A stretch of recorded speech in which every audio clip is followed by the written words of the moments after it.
Are you ready to tap into the $200 billion cloud opportunity? Working with the leading providers like Microsoft, Amazon, and Google. Are you interested in learning how to leverage the power of marketplaces to effectively grow your business and reach new customers? Are you dealing with the economic headwinds we've all been seeing this last year? And would you like to hear from an expert, the CEO of a leading company, driving effective go-to-market strategies with the leading cloud providers? Then you're in the right place.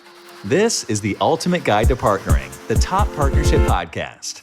In this podcast, Vince Menzione, a proven partner sales executive, shares his mission to help leaders like you achieve your greatest results through successful partnering. And now your host, Vince Menzione. Welcome to, or welcome back to the Ultimate Guide to Partnering. I'm Vince Menzione, your host, and today I welcome Jahnke, the CEO of Tackle, a company that specializes in helping software as a service companies accelerate their cloud go-to-market strategies. And he joins to share how you and your organization need to take advantage of this massive opportunity we're all seeing around marketplaces and hyper-scalar co-selling. If you're ready to accelerate your success, then you'll enjoy listening to this insightful interview with this amazing leader. Thank you for joining the Ultimate Guide to Partnering. Today, I'm excited to announce Ultimate Partners' first live digital event, Winning the Ecosystem, taking place on July 20th, where I'll be joined by Microsoft and the leaders leading this movement to cloud go-to-market and ecosystem-led growth. This will be a companion event to the Microsoft Inspire Conference, where you will learn how to achieve your greatest results in 2024. Please follow the link in our show notes to sign up for this exciting event. Thank you for joining us. John, welcome to the podcast. Thanks for having me, Vince. Great to be here. I am so excited to finally welcome you as a guest on Ultimate Guide to Partnering. We've been trying to do this for quite some time. You're the CEO of Tackle, a company that specializes in the SaaS and ISV space, accelerating cloud go-to-market strategies. So welcome. Thanks. Excited to chat. You know, we had the opportunity to finally meet in real life. And, you know, I know quite a few of your team. I've had your Chief Cloud Officer, Sanjay, as one of my earlier guests. But for our listeners that may have missed that episode, can you tell us a little bit more about Tackle? So Tackle, we actually got started in 2016, and co-founder and CTO Dylan had the idea that the clouds would change the way that software was sold. And he was part of one of the cloud providers' beta programs for Marketplace. This is hard. And in general, no one wants to build software to sell software. There's a repeatable product here. And, you know, we raised a seed round with that hypothesis and started to invest and found pretty early success helping make it a business decision to launch cloud go-to-market instead of a product and engineering challenge. And we were able to work with some really interesting ISVs who saw the future as well and were investing ahead of the curve, because back then it was not as clear what was happening with this movement as it maybe is today. New Relic was our very first customer. And I remember the conversation where they're like, if half of what you say is true, we're in, because we've been struggling with this and we really think there's something great here for our business. And we were born on AWS, but our customers really, it was clear to them. They're like, hey, we want to meet our buyers where they want to buy. And that's across the hyperscalers. And this movement's happening across the hyperscalers. And we want a partner who can help us go on that journey. So that led to a phase of innovation to expanding cloud go-to-market across the hyperscalers. And then, you know, really Marketplace was where we started, but that's kind of the last mile. It's like the execution of a transaction. And a lot of our customers would say, well, I really want to better understand how to align cloud go-to-market with my pipeline. How could we accomplish that? This co-sell thing is really interesting to us. And we think there's magic to unlock in co-sell, but the process is still very human-centric. Like, how could we take that platform style thinking all the way through? And that's where we expanded our capabilities to allow an ISV to analyze their pipeline to make decisions about which of their customers, whether they're new customers or renewal customers, could go on a cloud go-to-market journey. We make that process of partnering with the clouds from a co-sell standpoint really seamless. We make executing a marketplace a business problem, and we allow you to do that at super scale. And then the last thing we've seen happen, a lot of companies who maybe weren't ready for it come to the table and say, okay, like the proof is there. How can we do this for all of our products? So it's a really fascinating time in cloud go-to-market. Yeah, it is fascinating. In fact, I've been working with an organization that's just at that point right now. They're finally jumping in the water, so to speak, and they've been holding back. They've been resisting. And it's funny, I think back to 2016, like marketplaces were really not a thing yet. Co-selling was at its early days. I was still at the Microsoft side of that equation and then moved over as a channel chief.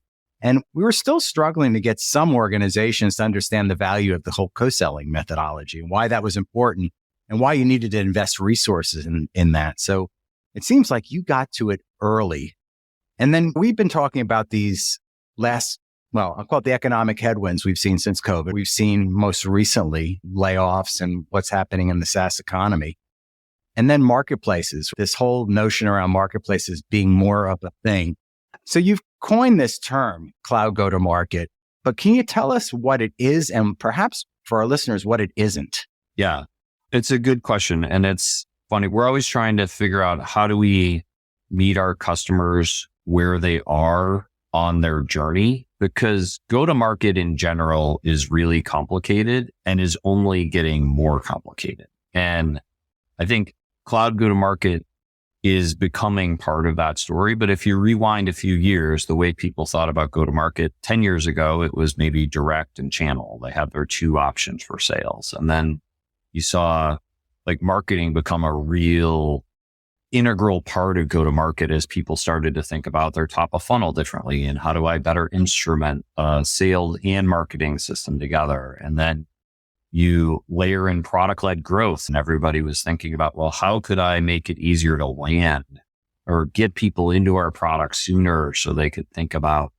how to get value without ever actually having a formal relationship with us yet. And then you layer cloud into that as a way to complement all of those motions. So we're on this journey where we think cloud go-to-market will become a default part of everyone's sales tech stack. And there'll be all of these different tools available to companies as they're being born to think about how they scale their go-to-market systems. And I think we're seeing this shift where companies today are being born more cloud go-to-market native, where they're saying, hey, as I'm building my go-to-market system, I want to be able to align where my buyers operate, which most likely is in the clouds. And I want to be able to capitalize on the budget that the cloud providers have in order to make it easier for someone to get started with us.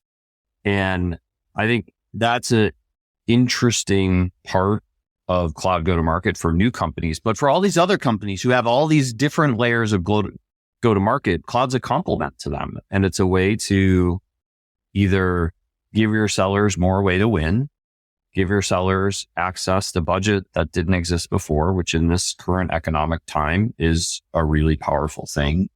Give your buyers access to solutions they need faster in order to solve problems. Well, you bring up an interesting point as you went through that journey, this both the buyer's journey and the SaaS or ISV vendor's journey. And one of the things that strikes me is you look at the hyperscalers, the three hyperscalers primarily here. And then you look at some of the ISV companies that are moving to SaaS, right? Not the born in the cloud. You talked about the born in the cloud ones. We talked about those, the cloud natives. But those organizations, true, the model where I've got a channel, I've established a business process around the channel. In fact, I talk about how the organization's aligned and how it needs to align differently today, because generally the channel is like bolted onto the sales organization. It's not integrated. And what I think I hear you talking about too is this integration component.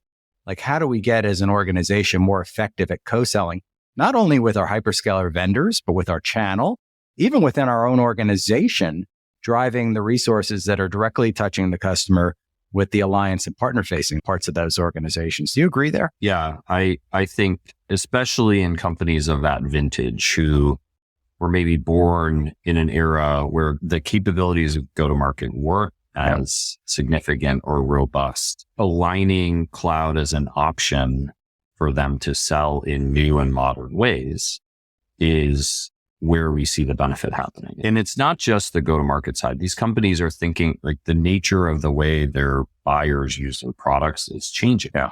These products may have been on-prem at one point. They may not have been operating in a SaaS or a SaaS hybrid style. And so their products are going on a journey. How their customers run are going on a journey, which means go-to-market has to go on a journey with them. And I always think about this from what's the macro level movement that's underway. And, there's this $755 billion of B2B software that gets sold. Yeah. And some percentage of that is migrating to the clouds. And is that 1%? Is that 10%? Is that 50%? I think we're still in the early days. And, Canalys talks about how by 2025, they think it'll be $45 billion worth of throughput. Today we estimate it right around 15 billion. Those numbers are growing about 100% year over year. But if you said 15 billion of 755, it works out to roughly 2% today. Yeah. And a lot of times when we talk to these more traditional organizations, they're in the earliest days. And the first transaction, like changing the way you sell, it's just like any new channel. When you turn a channel on, getting to your first win is the hardest one.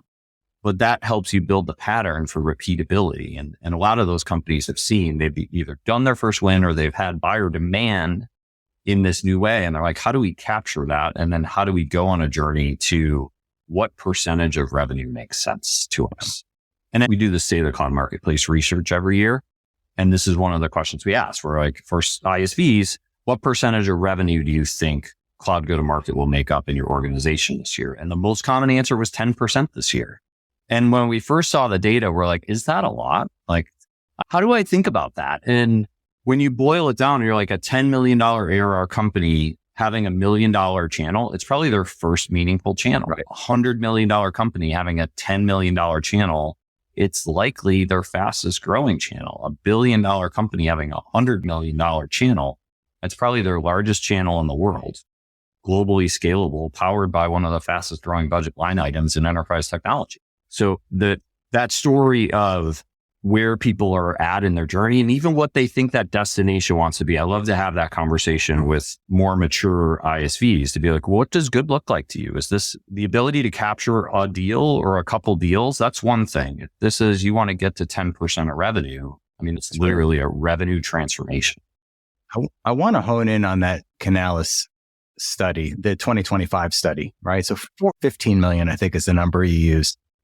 15 billion today, 45 by 2025. Yeah. Our data actually said 50 by 2025, but we're in the ballpark. Okay. Like we're both in the ballpark. It feels like a pretty aggressive number to achieve in 2 years. Do you think those stats are accurate? I mean, you said 50, they said 45. Do you feel confident about those stats? I do. I actually think like this is where the current economic climate, we could see acceleration. And I think there's the opportunity for acceleration for two distinct reasons. One, the durability of the cloud budget during this time of economic instability is really powerful, which I think will drive an acceleration for ISVs to think about selling via the clouds. And the second is the movement that's happening with channel and how there's been so much focus from all the cloud providers around this first wave of cloud go-to-market has proven. The second wave is coming, and the second wave really does think about how do you align an ISV and a channel partner together to be able to meet the buyer the way they need to be met with the appropriate combination of product and services in order to solve their business problem. Yeah. So I think channel is a turbocharger for this cloud go-to-market movement. So those are the two things that cause me to believe like this actually becomes a gravitational force around this. And the bigger it gets, the more it could accelerate. Yeah. I think you're right on with that, by the way. And I've been in the room with the channel partners and the ISVs having these conversations. And really the blockers right now have been things like compensation for sales reps, compensation at the channel side, right? Top line revenue versus bottom line. And how do we make it whole for everybody? How do we make this achievable and a win-win-win across the organizations. I come back to this a little bit here because it feels like the momentum around marketplaces, we could all feel it right now, right? We were in the room a couple of weeks ago with a host of ISVs and one of the hyper-scalers, seeing it across what some of the other hyper-scalers are doing. Microsoft has their big event coming up soon here. I'm certain there's going to be some announcements where marketplace will take center stage. So where are we in the life cycle? I think about Jeffrey Moore's Crossing the Chasm, like one of my favorites, probably one of the classic books on technology adoption life cycle. Have we crossed? Are we crossing? Like, are we mainstream yet? And where are we in terms of getting those later adopters and laggards on board? What do you think about that, John? Yeah, I think we've crossed the chasm. And I think we're in, like, using Jeffrey Moore's I think we're in that early majority phase where you see the upslope of the curve, which ties to the growth rates that we're talking about. And the thing that changes from the early adopters are the pioneers, the visionaries. They see things before there's real proof and they're willing to make a bet. And that was the people who embarked on this journey back in 2018, 2019, 2020.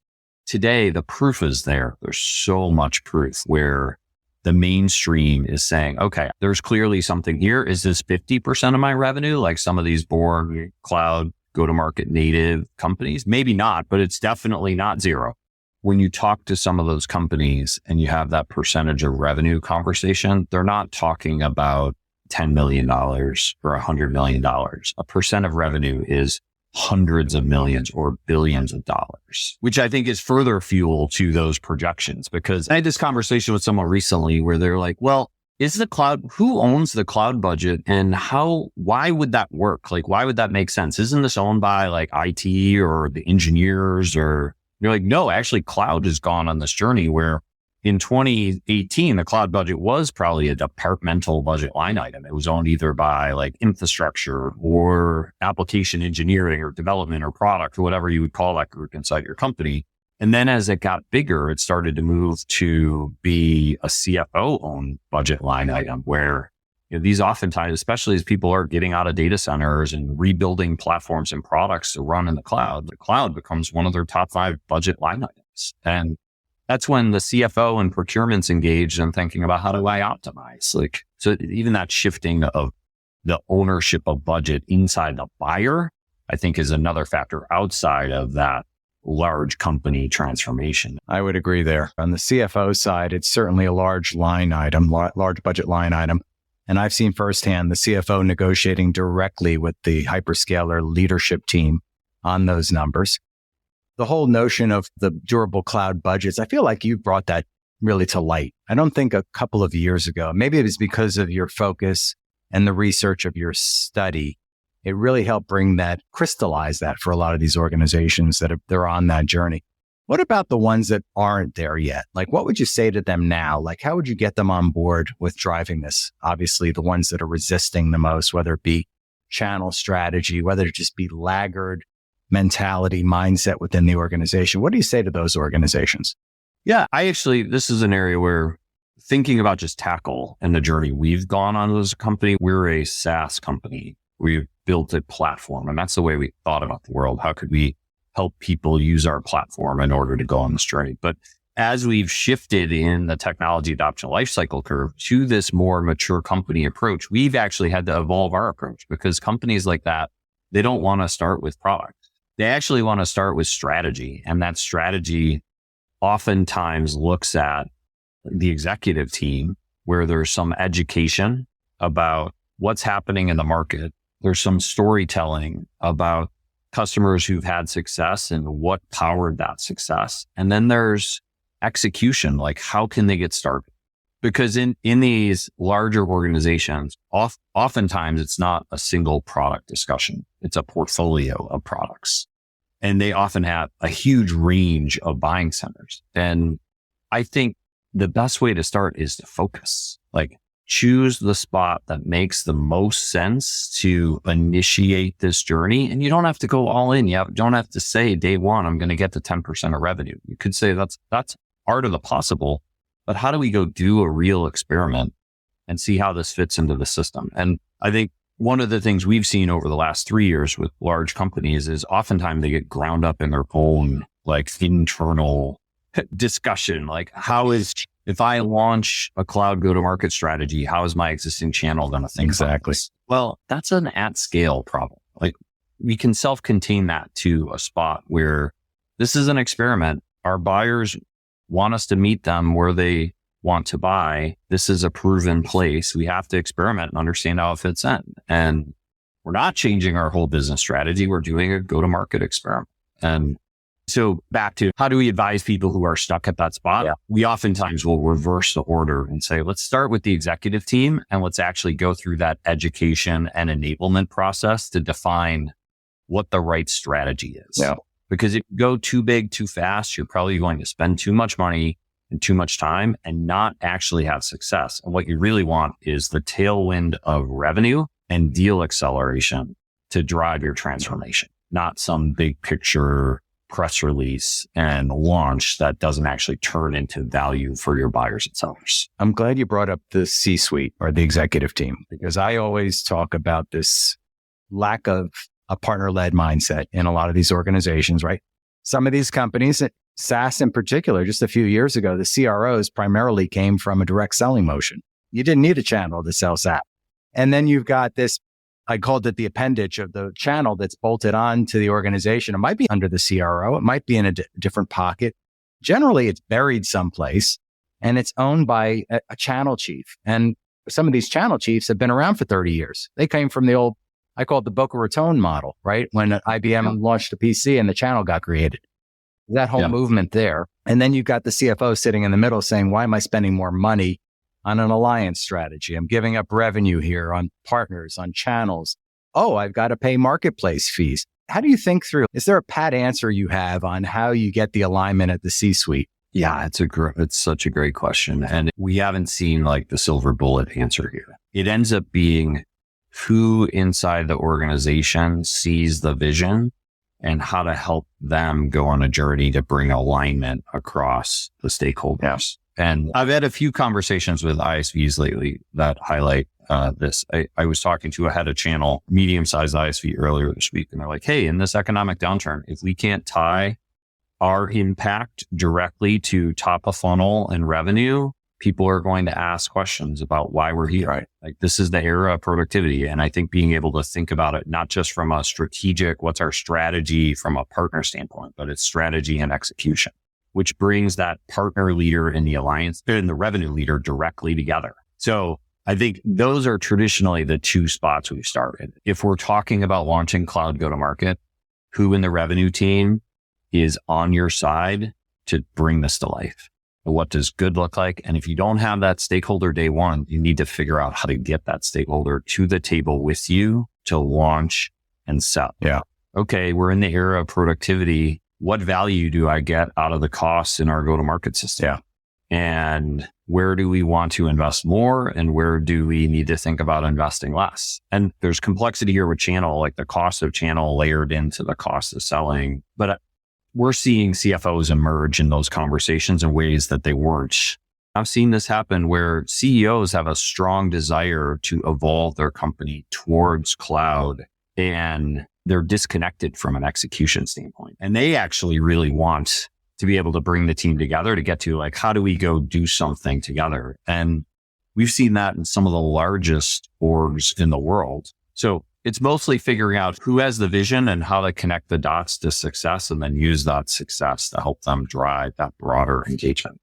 You know, you mentioned peeling back on that client acquisition cost. Like if you could get into the numbers that an organization is spending all up on their go-to-market and their client acquisition cost, and you could say, this is what it's like in the model today, and this is what it would look like in the future. I think you've got a brilliant analysis there. Yeah. Still, it's selling and maintaining your customers is the most expensive part of every software company and really has yet to be optimized. And we're not simplifying the problem. We're making the problem more complicated. So costs are going up in some ways. And I do believe deeply the order with which this happens will change company by company based upon their product strategy. But every company will have direct sales. Every company will have channels. Every company will have product led, and every company will have cloud. And those four things will enter their go-to-market system at different times based upon age of the company, the type of product that they have, and how they think about prioritizing. Good segue here. I got to listen in on your big event. You talked about 5 steps to successful cloud go-to-market during that session. Could you take our listeners through what those 5 elements were? Sure. I think when we think about cloud go-to-market, it starts with strategy. And really your strategy ties to a lot of this executive alignment conversation we've been having, but it's also about your product strategy with the clouds. It's about your go-to-market strategy with the clouds, and then how you're aligning resources. And resources are a combination of people and technology in order to set your destination. And I think about, I'm a product person. I grew up a go-to-market person, became a product person over time. And inside a product, you're constantly iterating, you're constantly experimenting, you're constantly seeking to learn from your users. And I think that's the era we're in go-to-market. We're in this rapid experimentation era, but you need a strategy. So the second part of that becomes, how do you power your strategy with data? And we think very much in like the outcome that matters to our customers is selling. They want to sell more, they want to sell faster, they want to sell more efficiently. In order to determine the opportunities to go on this journey, you have to start with data and be able to analyze your existing pipeline and your existing customers to make decision about who you can deliver more value to with cloud go-to-market.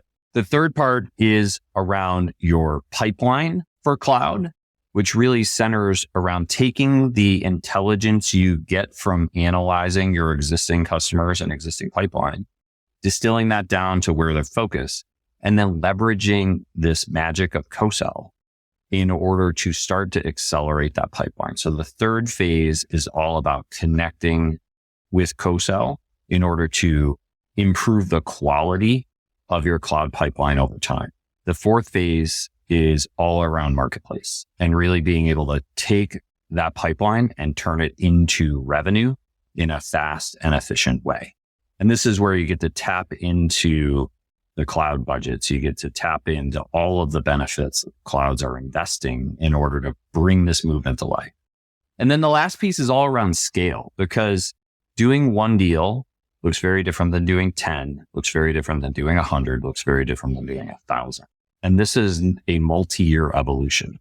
Your first deal will be the hardest deal, and they will only get easier from there, but they will create different pain as you go on that journey. We've helped customers go on that entire journey from single transaction to thousands of transactions. And those who take a long-term view are the ones who acknowledge that, okay, we know we're going to wrap more resources around this in the early days to learn, to build the patterns of the future. And then we're going to take those patterns and teach our organization how to change with success. So those are the 5 steps that we think about when you go on this journey. There's a lot of organizational change in there, creating the operational excellence as well to drive that new initiative and that new model for the organization that you've put a stake in the ground with the strategy. Yeah. And this is where 4 years ago, there were a lot of unknowns. Today, honestly, there are success patterns at scale across ISVs of all shapes and sizes, from seed stage startups being born cloud go-to-market native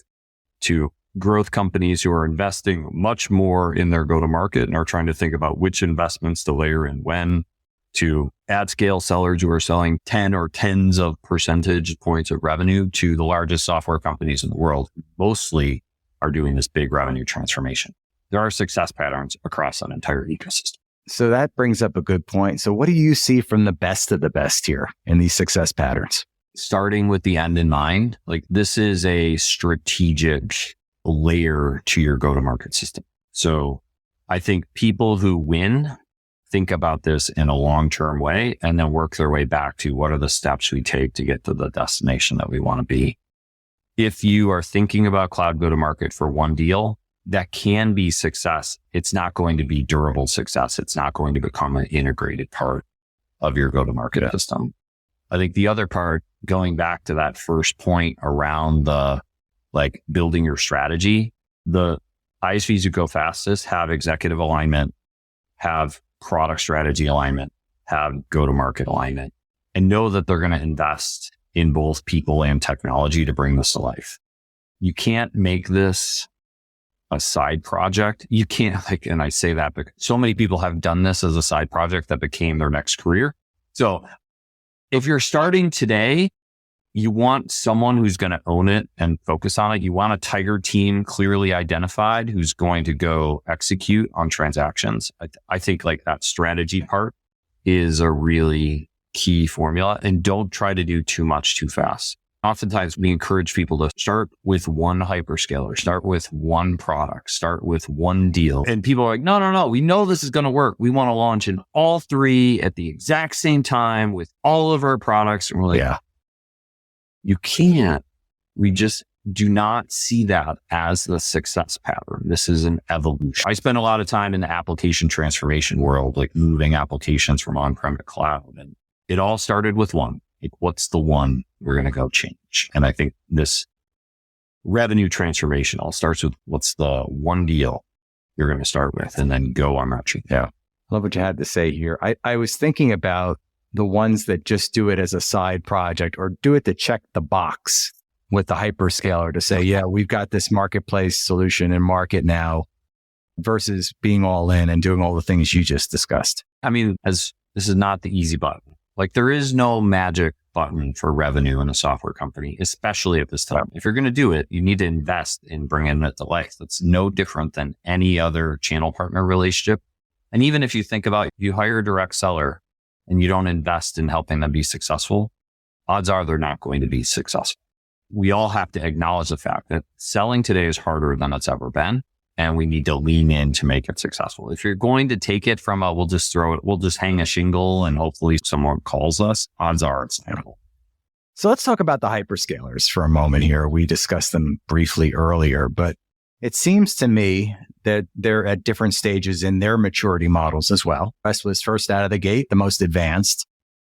Microsoft will probably, this is just a hunch, is going to put big investments when they do their 2024 Microsoft Inspire. And we were both at the Google event a few weeks back, right, where they laid out their plans. What are you seeing from the big three? What is your observation or predictions for the coming months? This is working for all three. Sellers are selling, buyers are buying.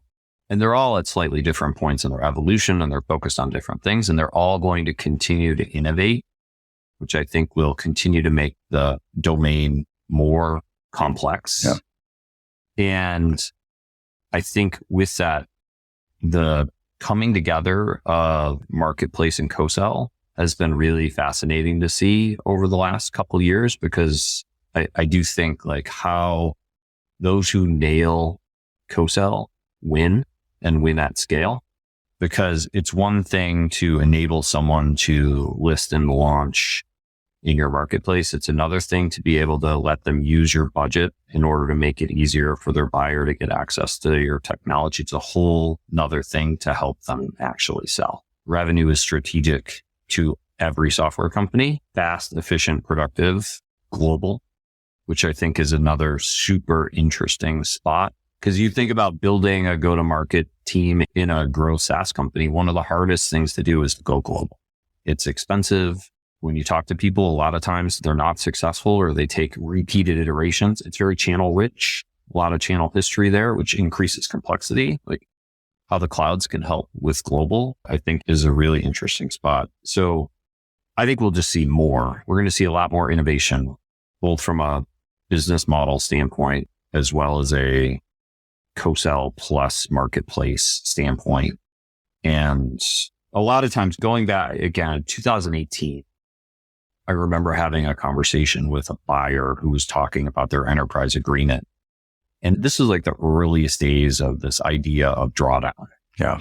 They're like, could I actually sell more to my customer if I could convince them to use marketplace as part of the overall agreement? And that was the earliest indications of, people are starting to understand this ecosystem effect at a cloud seller level could help them increase their share of wallet as well as deliver a lot of value to their buyers. Like, hey, we have all these first party services, but we have all these third party services. Put them together in the way that gets you your business outcome as fast and efficiently as possible.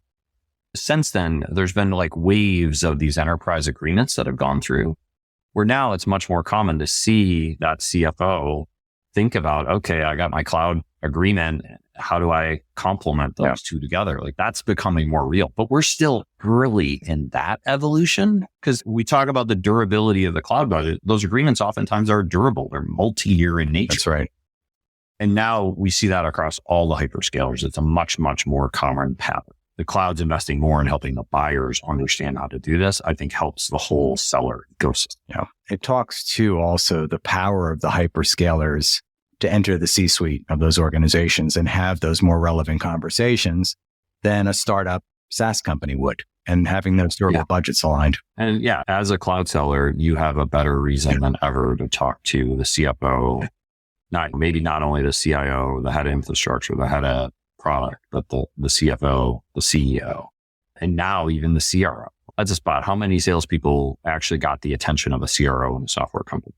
That's right. Not very many. So I'd like to pivot here, John. We talked a little bit about your career journey, but was there like a pivot or a spark that got you to become the CEO of this amazing organization? Yeah, it's a fun story. So maybe going way back, because there's first the when do you decide you want to do this point in your career? Yeah. And I remember I worked for EMC. I started my career as an SE. Actually, I was a customer prior to being an SE. Joe Tucci was our CEO, and I'm an SE in Buffalo, New York. And Joe's doing some big all company meeting. And he talked about how he started his career as an SE and then went on this journey to be a product leader and then went on this journey to be a revenue leader and then ultimately a CEO. I was 23 at the time. And I'm like, that sounds pretty awesome. Like, I think I could do that. So there's this like distinct point where you're like, because people always ask me, when did you decide you wanted to do that? And I remember that point as a point in time where I'm like, that sounds like a really interesting journey. And then you get to how do you come together around an idea? And that really starts with people. So I was at EMC. We acquired this company, Greenplum. I joined Greenplum to help them scale. I was in field, ran pre-sales and professional services, and always a field person, always in emerging tech. And a couple people from Greenplum ended up on my team, Brian Denker and Dylan Woods, my co-founders. And they were super smart, super curious, fun to be with. We did a lot of work together, and they, like many startup people, didn't want to go on this big company journey. And they ended up going off and doing a couple other things. And we always stayed in touch. And those relationships, we had this synergy where when Dylan had the original idea, he came back and we came back together and we talked about it. So there was that I love the line from Hamilton where they're like, you never know who will tell your story. You never know who you meet, who will become part of your story. And that's been so true on the startup journey. So many people have helped us along the way and reached out and introduced us to a customer, reached out and introduced us to an investor. And sometimes people you don't talk to for years. And you're like, wow, you just never know. So be a good human. Always try to maintain and develop those relationships because who knows where they go. So that was the second part, us coming together. And then I originally was an investor in Tackle, and I said to Dylan and Brian, I'm like, I love what you're doing. I love the space. I want to stay involved. I've never done a day zero company. The smallest company I ever worked for was 140 people. And they're like, yeah, man, we'd love that. That'd be great. And Brian tells the story about how a lot of people say that when you're starting a company and how few people actually show up. And we just started doing the work together and it became really natural and got to the point where I was going to start a different company. And Brian's like, we've gotten to product market fit. You've been here since day one. Why don't you just join us full time and help us scale? And again, we kind of just grew together. Startups are very much about timing. There's a lot of great people out there, but getting the timing right, like getting alignment and then the timing right is really tricky. And having grown up an SE, thinking about and being an SE in the year 2000, like .com mania, I wasn't in sales, but I was just observing the crazy behaviors. I'm like, this is really bananas. And being able to play a part in changing the way that software is sold, which is ultimately what I think we're doing. And that was the thing. Our early customers they weren't saying that, but that was the signal we were seeing and feeling. That's the thing that even we didn't fully understand it in those early days. And it's just come to light in different ways over the years. And I think there's so much, we're in the earliest days of this revenue transformation. We're in the earliest days of this cloud go-to-market movement. So it's a bit of a longer, there's a lot of twists and turns along the way, but that's maybe an arc of what that journey looked like. It strikes me as we think about beginning with the end in mind, being that marketplace offer, which I like to refer to as a non-fungible token, really becomes the objectification of bringing all those elements together and changing and shifting this movement, if you will, shifting this go-to-market motion across internally within the organization and then across your ecosystem. Yeah. So this is a fun question I like to ask just about every guest, John. I know you know about this question because we've had Sanjay on and Aaron on the podcast, but you are hosting a dinner party and you can invite any 3 guests from the present or the past to this amazing party. You could even decide where you want to have this great party. Whom would you invite and why? It's funny when you ask this question, I thought about it a lot, and I actually have 2 answers, and there's 2 distinct answers. And one, I live in Buffalo, New York, which is where I was born and raised. My whole family's around me, and my wife's whole family's around us here. And that's what we live for. And so my first answer would be my mother, my grandmother, and my father-in-law, who've all passed on, and being able to come together one more time would mean the world to me. So that's answer number 1. The more business relevant answer, I think, it's probably, 2 of these are very famous people and one is probably less known. So the first one's Warren Buffett. I just think such a fascinating story in so many ways, so much wisdom, so humble. And then one of his best friends is Bill Gates, who I also think the learning arc on Bill Gates from the journey at Microsoft to being a philanthropist and everything he's done. So that's probably part 2. And part 3 is someone named Robert Cialdini, who's a professor at Harvard, and he wrote a book about influence, which I read when I was in grad school. Yeah. And it's one of the things that I think most about just on this career journey of just trying to understand people and understand how they think and why. His research really connected with me when I was in grad school, and he's someone that I've always wanted to meet. So those are 3. Very cool. 2 sets of 3. I think we could bring them all together, just have them all at the same. Where are we going to host this dinner party, John? Well, it's funny because I actually talked to my wife about this, and I'm because originally I was my mom, Warren Buffett, and I'm my mom wouldn't want to go to that dinner. She'd be no, I actually want to spend time with you, and maybe bring your sisters. That would be. We can host a weekend then, maybe. Yeah, she'd be I don't care about those other guys. So where would we host it? I mean, honestly, at home, in our backyard, at a table, good people, good food, good times. I'm a pretty simple. I love fine things, but at the end of the day, I'd rather a barbecue on good company over fancy food. Well, and we're talking about the weather getting nice now. So if you don't mind, maybe I'll bring a beverage and come along. I've only met one of those people, Bill Gates, and certainly only got to work with him for a short period of time, but love it. Warren Buffett, so relevant at his age. And do you know the book by Cialdini? What is that title on him? It's been republished. It's Principles of Influence, but there's a lot of different versions around it. And there's this 7 principles of influence and understanding how it really comes down to just the way people react. And you see these principles in use, and especially all forms of marketing, scarcity is a principle of influence. So Taylor Swift tickets right now. Are the greatest example of scarcity applied. And she's not really benefiting from that, but the system is benefiting from it. People do unusual things for things they perceive to be scarce. Right. Understanding that changes the way you think about things. It's that those are the liking principle is another one. People want to work with people they like. Yeah. In general. And it's funny, you see it all the time. If someone shows up in a way where they're I don't know if I want to be around that person. That person doesn't give me energy. So it's a fascinating read. We're going to put a link to it in the show notes. I appreciate it. Okay. So any last words, calls to action, if you will, for our listeners, many of which are in the ISV community, the independent software vendor community, SaaS community, about optimizing their success and perhaps engaging with you and your organization?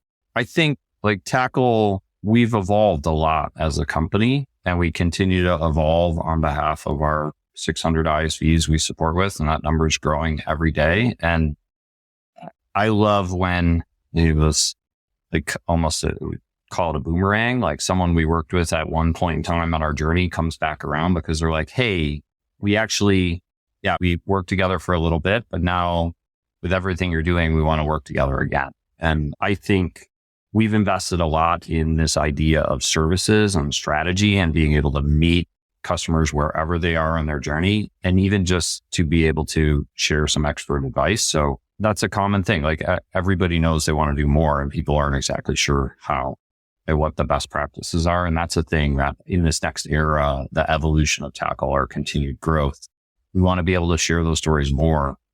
And those, we try to, like Cloud Go-to-Market XP, we try to bring the voice of our customers forward because it's their success that matters. Right. Like, but how we help people build their strategy for success. And I'd say we're here to help. Like we live to help sellers sell. Like it's the most fun thing. I feel like I've gotten a PhD in the software industry go-to-market over the last 7 years. And that's been the greatest part of this Tackle journey. So we're here to help. And I'd say, even if that's just engaging and sharing what's happening in the industry.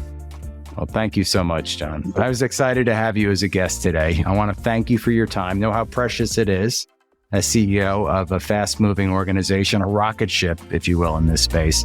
So thank you for your time.